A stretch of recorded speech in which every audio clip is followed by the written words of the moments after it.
Hello बच्चों, 12th physics class में आपका बहुत बहुत स्वागत है। चैप्टर नंबर 3 अपना चल रहा था और पिछले वीडियो में हम लोगों ने बिंदु आवेश के कारण किसी बिंदु पर विद्युत विभव ज्ञात किया था और अपने पास फॉर्मूला आया था V बराबर KQ/R। सब ध्यान से देखेंगे बहुत अच्छी तरह से। एक बिंदु आवेश के कारण किसी बिंदु पर विद्युत विभव V बराबर KQ/R। आपको डेरिवेशन हो तो डेरिवेशन में, न्यूमेरिकल हो तो न्यूमेरिकल में एक चीज का विशेष ध्यान रखना है कि विद्युत विभव रखने की आवश्यकता नहीं कि V बराबर W/Q0। W अपने पास कार्य अदिश राशि, आवेश अपने पास अदिश राशि, अदिश में अदिश का भाग लगाओगे अदिश, यानी कि विभव एक प्रकार की कैसी राशि है? अदिश, कोई दिशा नहीं है इसमें। इसीलिए प्लस आवेश के कारण प्लस लोगे और माइनस आवेश के कारण माइनस लोगे, यानी कि प्लस Q आवेश के कारण विभव अगर है तो आएगा V बराबर KQ/R, और अगर माइनस आवेश के कारण विभव है तो V बराबर आएगा माइनस KQ/R। अगर किसी के मन में डाउट है सर विद्युत क्षेत्र की तीव्रता में ऐसा नहीं किया आपने, तो बेटा विद्युत क्षेत्र की तीव्रता सदिश राशि थी तो अपन ब्रैकेट में दिशा अलग लिख देते थे। क्लियर है कि नहीं? अपन ब्रैकेट में डायरेक्शन को अलग लिख देते थे, लेकिन ये तो अदिश राशि है, दिशा होगी नहीं, तो केवल इतना याद रखना है प्लस के कारण प्लस और माइनस के कारण माइनस। आपको केवल इतना सा याद रखना है विद्युत विभव के लिए। एक छोटे से फॉर्मूले को आप याद रखेंगे, बिंदु आवेश के कारण किसी बिंदु पर विद्युत विभव V बराबर KQ/R। अब जिस प्रकार से चैप्टर नंबर 1 में विद्युत क्षेत्र के लिए किया था कि मान के चलिए किसी निकाय में बहुत सारे आवेश हैं, एक से ज्यादा, तो विभव कैसे निकालोगे? ये बहुत बेसिक टर्म है जो अभी आगे आने वाले डेरिवेशंस में, न्यूमेरिकल्स में हमारे लिए बहुत इंपॉर्टेंट साबित होने वाली है। देखिएगा, मैंने आपसे कहा ये एक आवेश है Q1, ये अपने पास कोई निकाय है। टॉपिक अपने पास बहु आवेशों के कारण विद्युत विभव। बहुत ही सिंपल, अदिश है, टोटल निकालना है, सभी का अदिश योग कर दो। सदिश थी विद्युत क्षेत्र की तीव्रता, कुल निकालना है, सभी का सदिश योग कर दो। क्लियर है बेटा? तो अब आप ये देखो कि अपने पास मान के चले Q1 आवेश है, ये अपने पास हो गया Q2 आवेश, और ये अपने पास हो गया Q3 आवेश, और ये अपने पास हो गया Q4 आवेश। और इन सभी आवेशों के कारण बिंदु P पर परिणामी विभव अपन को ज्ञात करना है, रिजल्टेंट पोटेंशियल आपको ज्ञात करना है। आगे बात समझ लें, कैसे करो? बहुत सिंपल बता रहा हूं, बहुत इंपॉर्टेंट, कहीं किताब में नहीं मिलेगा, बहुत ध्यान से सुन ले। क्लियर है? अलग अलग आवेशों के कारण निकाल के ना और सभी का अदिश योग कर दो। मान के चलिए Q1 से P की दूरी R1 है, Q2 से P की दूरी R2 है, डायरेक्शन देखनी नहीं है, Q3 से इसकी दूरी R3 है, Q4 से R4। क्लियर है? तो Q1 आवेश के कारण विभव V1 बराबर, बिंदु आवेश के कारण विभव का फॉर्मूला क्या है? V बराबर KQ/R। तो V1 बराबर KQ1 में R1 आ गया। इसी प्रकार से Q2 आवेश के कारण बिंदु P पर विभव V2 बराबर KQ2 में R2, समीकरण नंबर 2। इसी प्रकार से V3 बराबर Q3 में R3, समीकरण नंबर 3। इसी प्रकार से चौथे के कारण V4 बराबर KQ4 में R4, समीकरण। अब आपको पता है विभव जो है वो अदिश राशि है, सभी का अदिश योग कर दें। अतः बिंदु P पर परिणामी विभव V बराबर V1 plus V2 plus V3 plus V4। पांचवा और होता तो पांचवा कर देता, छठा और होता तो छठा कर देता, माइनस होता तो प्लस की जगह माइनस आ जाता। ये अपने पास कहला रहा है बहु आवेशों के कारण विद्युत विभव। क्या करना है, क्या याद रखना है, अलग अलग आवेश के कारण निकाल दो सर, और क्योंकि विभव जो है वो अदिश राशि है तो सबका क्या कर दो, अदिश योग कर दो। क्लियर है। और दूसरी इंपॉर्टेंट बात, प्लस है आवेश तो विभव प्लस होगा, और अगर माइनस है आवेश तो क्या होगा, विभव माइनस होगा। और सबका क्या कर दोगे, बीज गणित है योग। क्लियर। एक बार ध्यान से देखो इसको।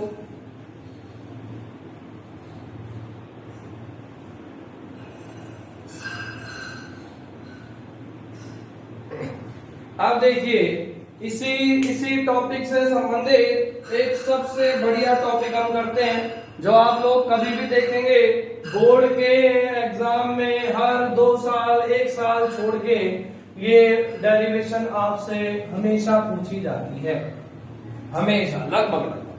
ध्यान से देखेंगे, अपना प्रोसेस वही रहेगा, चाहे डेरिवेशन हो जाए भले ही 3 पेज की, लेकिन आपको अपने स्टेप को नहीं छोड़ना है। आगे बात समझो, ध्यान दे सभी। स्टेप क्या है अपने पास, विद्युत द्विध्रुव के कारण, विद्युत द्विध्रुव के कारण विद्युत विभव,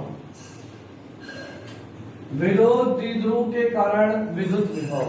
विद्युत द्विध्रुव अपन पढ़ के आ चुके हैं। विद्युत द्विध्रुव जो है, विद्युत द्विध्रुव जिसमें 2 आवेश जिनका परिमाण समान, प्रकृति विपरीत और एक दूसरे के अति निकट स्थित है। क्लियर है बेटा।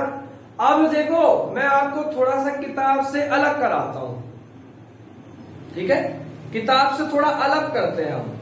किताब में केवल एक ही डेरिवेशन दे रखी है, पेपर में भी यही आएगी अगर आएगी तो, कि विद्युत द्विध्रुव के कारण विद्युत विभव।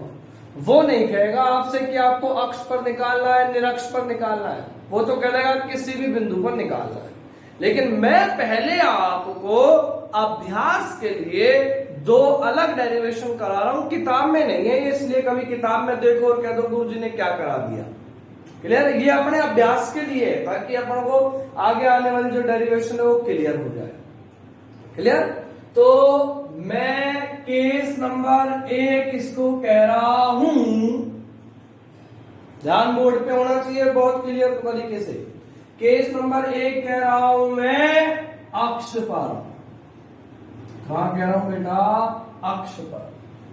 जिस प्रकार से आप लोगों ने विद्युत द्विध्रुव के कारण उसके अक्ष पर और निरक्ष पर विद्युत क्षेत्र की तीव्रता निकाली है चैप्टर नंबर 1 में, उसी प्रकार से निकाली।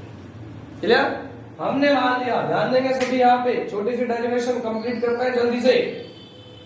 हमने मान लिया ये अपने पास विद्युत द्विध्रुव है ए बी, मैं नाम दे देता हूं पहले इसको, ए और ये बी। ए बी अपने पास कोई विद्युत द्विध्रुव है जिसके ए बिंदु पर रखा है माइनस क्यू आवेश और बी बिंदु पर रखा है प्लस क्यू आवेश। क्लियर। इसका मध्य बिंदु है O और विद्युत द्विध्रुव की लंबाई अपन मान लेते हैं 2d है।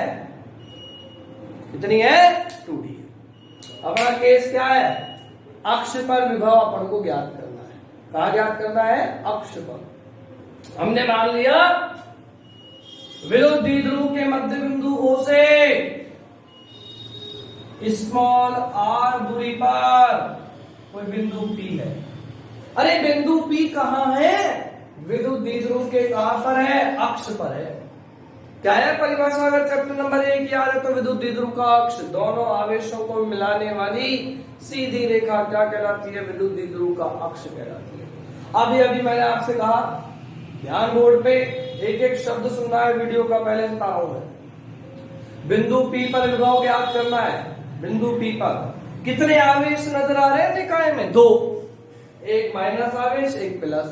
कितने आवेशों के कारण बिंदु P पर विभव होगा? 2 के कारण, प्लस के कारण प्लस, माइनस के कारण माइनस, और परिणामी विभव निकालोगे तो सबका क्या कर दोगे? योग कर दोगे। अभी बात समझ ध्यान देंगे सभी। प्लस Q आवेश के कारण बिंदु P पर विभव, लेकिन उससे पहले आपको पता है बिंदु आवेश के कारण विभव V बराबर KQ अपॉन R, और यहां पे R क्या है? आवेश से दूरी, आवेश से दूरी। तो अपन ने मान लिया B या प्लस Q आवेश से दूरी है R1, और माइनस आवेश से दूरी मान लेते हैं कितनी है? R2। क्लियर है बेटा? क्योंकि अपन को जो न्यूमेरिकल में या डेरिवेशन में दिया गया होगा वो दिया गया होगा मध्य बिंदु से। कहां से? मध्य बिंदु से। तो अपन ने मान लिया B से R1 दूरी है और A से कितनी है? R2। निकाल लेंगे बाद में R1 R2 का मान। तरीका क्या है? अच्छा, थ्योरी क्या लिखोगे? थ्योरी में कंफ्यूज होने की बिल्कुल जरूरत ही नहीं है। क्या चित्र में विद्युत द्विध्रुव AB को दर्शाया गया है, जिसके A बिंदु पर माइनस Q आवेश है तथा B बिंदु पर प्लस Q आवेश है। विद्युत द्विध्रुव की लंबाई AB है तथा इसका मध्य बिंदु O है। सॉरी, विद्युत द्विध्रुव की लंबाई नाम तो दे दिए 2D है तथा मध्य बिंदु O है। इसके मध्य बिंदु O से स्मॉल r दूरी पर एक बिंदु P है, जिस पर विद्युत विभव का मान ज्ञात करता है। कितने आवेश निकाय में? 2। कितने आवेशों के कारण विद्युत विभव होगा? 2 के कारण, प्लस के कारण प्लस, और माइनस के कारण माइनस। सबसे पहले क्या किया?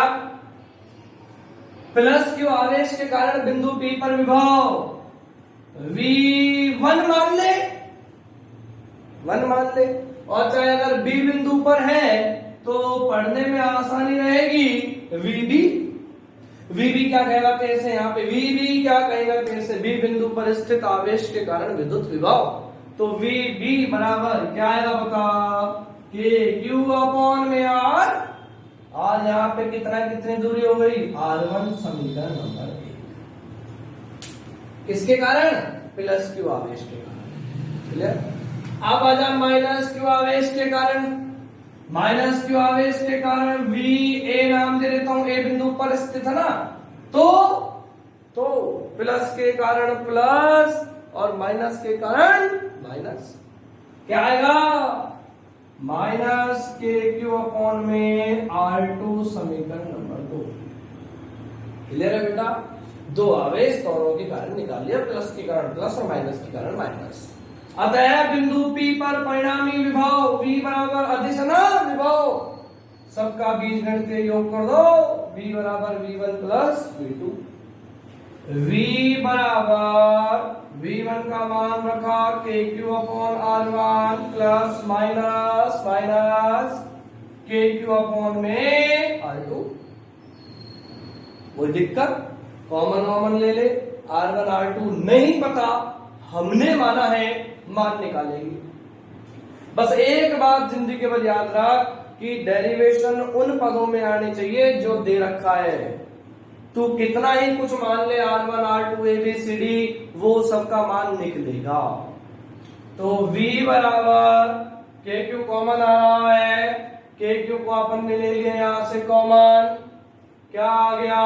1 upon R1 minus 1 upon R2। Clear है कि नहीं? बहुत अच्छी तरह से एक एक स्टेप को बहुत अच्छी तरह से ध्यान देते हुए देख ले भाई। कहीं भी कोई दिक्कत आती है आप पूछ ले बेझिझक होके। मैं जो स्टेप आपको बता रहा हूं उनसे अलग ना जाएं, कोई दिक्कत आने का सवाल ही पैदा नहीं होता। अब इसको आपने इक्वेशन नंबर दे दिया 3। अब अपन को मान चाहिए R1 और R2 का, क्योंकि प्रश्न ने अपन को R1 और R2 का मान नहीं दिया। क्लियर है? तो R1 देख बेटा, लगा दिमाग। R1 यहां से यहां तक है, यहां से यहां तक की दूरी कितनी है? R। इसमें से ये घटा दे क्या? अरे ये विद्युत द्विध्रुव की आधी लंबाई कितनी हो गई? D हो गई ना। तो यहां से यहां तक में से यहां से यहां तक घटा दे तो ये बच जाएगा कि नहीं बच जाएगा? यानी कि R1 बराबर क्या आ गया, यहां से यहां तक की दूरी कितनी है R, उसमें से ये घटा दे D, घटा दे कि नहीं घटा दे, अरे हाँ या ना भाई, तेरे को R1 निकालना है कि नहीं निकालना, ध्यान देना अच्छी तरह से, ये तेरे को निकालना है R1, BP निकालना है तेरे को, OP माइनस OB आ गया BP, OP कितना है R माइनस OB कितना है तेरे पास D, तो क्या आ गया R माइनस D आ गया ना। अब निकाल R2 का मान, R2 का है AP, AP यहां से यहां तक की दूरी कितनी है R, और यहां से यहां तक की दूरी कितनी है D, विद्युत द्विध्रुव की आधी लंबाई R plus D, R plus D, क्या आ गया R2 बराबर R प्लस D, बता दे कोई दिक्कत हो तो, R plus D, R plus D, बस दोनों का मान रखे हल का, कुछ दिक्कत ही नहीं है। V बराबर के Q 1/R minus D minus 1/R plus D, clear है बेटा, कोई दिक्कत, आगे आइए, V बराबर के क्यू लघुत्तम आ गया R minus D R plus D, आ गया ना, क्या आ गया R माइनस जेड के R प्लस D, गलती मत कर देना, ब्रैकेट है माइनस R प्लस जेटा R माइनस D, कभी एक ब्रैकेट ना लगाओ, पूरा गलत हो जाएगा काम, ठीक है, अरे क्लियर है कि नहीं है। आज चाहे मैं आपको कम ही पढ़ाऊंगा, लेकिन एक एक स्टेप क्लियर हो जाना चाहिए, कंफ्यूज नहीं रहना चाहिए, कम कम पढ़ लो कोई दिक्कत नहीं है। V बराबर के क्यू, V बराबर के क्यू, V बराबर के क्यू, आ भैया ब्रैकेट ओपन करते हैं, R प्लस D माइनस से मल्टीप्लाई करने क्या, minus R plus D upon, ये कुछ सूत्र बन रहा है, याद आ रहा है, A minus b a plus b, a square minus b square R square minus D square, clear है ना बेटा, R से R कैंसल, V बराबर के Q upon 2D upon R square minus D square, clear, यहां तक अपनी derivation जो है वो बहुत बढ़िया तरीके से क्लियर हो गई, बहुत बढ़िया तरीके से क्लियर। अब अपन यहां लगाते हैं विशेष परिस्थिति। देखिए बेटा, विद्युत द्विध्रुव की परिभाषा आप भली भांति जानते हैं कि दोनों आवेश अति अल्प दूरी पर होने चाहिए, मींस 2D जो है वो टेंड्स टू होना चाहिए 0। पहले चैप्टर में सर ने आपको समझा रखा होगा आदर्श द्विध्रुव की शर्त क्या है, आवेशों का परिमाण अधिक होना चाहिए और उनके दोनों के बीच की दूरी बहुत कम, 0 की ओर अग्रसर। अरे जब 2D अति अल्प है तो D तो और भी ज्यादा अल्प होगा, तो क्या कर दो, R स्क्वायर की तुलना में D स्क्वायर को नगण्य मानने पर, नगण्य मान लो इसको, 11वीं क्लास में समझा रखा है, इसको क्यों नहीं मान रहे हैं, बहुत बार 1000 बार समझा रखा है। V बराबर के क्यू 2D अपॉन में R स्क्वायर, हो गया कि नहीं हो गया। अब आइएगा V बराबर के क्यू 2D, एक साथ लिख देता हूं, अपॉन R स्क्वायर, और Q इंटू 2D आवेश गुणा दोनों आवेशों के मध्य की दूरी, विद्युत द्विध्रुव आघूर्ण क्या कहलाता है, P बराबर Q इंटू 2D, अरे हाँ या ना, और क्या आंसर आ गया, V बराबर KP अपॉन में R स्क्वायर, KP अपॉन में R स्क्वायर, कहां पर है ये, अक्ष पर है। एक एक लाइन, एक एक स्टेप ध्यान से देखिए, इंपॉर्टेंट है। किताब में नहीं है, कभी आप किताब में मिलाओ, मैंने केवल आपके अभ्यास के लिए, क्योंकि चैप्टर नंबर 1 में विद्युत द्विध्रुव के कारण विद्युत क्षेत्र निकाला है, मैंने उसी पैटर्न पर यहाँ विद्युत विभव निकाल दिया। नहीं, हमारे सिलेबस में तो केवल एक डेरिवेशन है किसी भी बिंदु पर, तब फिर अपन वहां पे बताऊंगा आपको थीटा का वैल्यू रख के ना अक्ष पर भी निकाल लेंगे और निरक्ष पर भी। पहले इसको आप एक बार देखिए, इसमें क्यों भी दिक्कत आए मेरे से पूछे आप, चाहे व्हाट्सएप के माध्यम से किसी भी प्रकार से, इस डेरिवेशन को इंपॉर्टेंट है। न्यूमेरिकल भी अपन देखेंगे, काफी सारे न्यूमेरिकल भी अपन करेंगे इस प्रकार से। क्लियर? ये हमारे पास केस नंबर 1 था बेटा अक्ष पर। कहा था? अक्ष पर। केस नंबर 2 हम पढ़ेंगे कल, जो पढ़ेंगे निरक्ष पर, और कल ही हम पढ़ेंगे विद्युत द्विध्रुव के कारण किसी भी बिंदु पर। तो जब आप किसी भी बिंदु पर निकाल लोगे ना, तो मैं आपको बताऊंगा थीटा की वहां पे वैल्यू आप रख देंगे, और चाहे आप अक्ष पर निकालना चाहें तो अक्ष पर निकालें, और चाहे निरक्ष पर निकालना चाहें तो निरक्ष पर निकालें। आज का काम आपका ये डेरिवेशन प्रत्येक बच्चे के बिल्कुल कंठस्थ होनी चाहिए। कोई भी दिक्कत आए आप मेरे से पूछे। कल हम पढ़ेंगे निरक्ष पर और किसी भी बिंदु पर। धन्यवाद।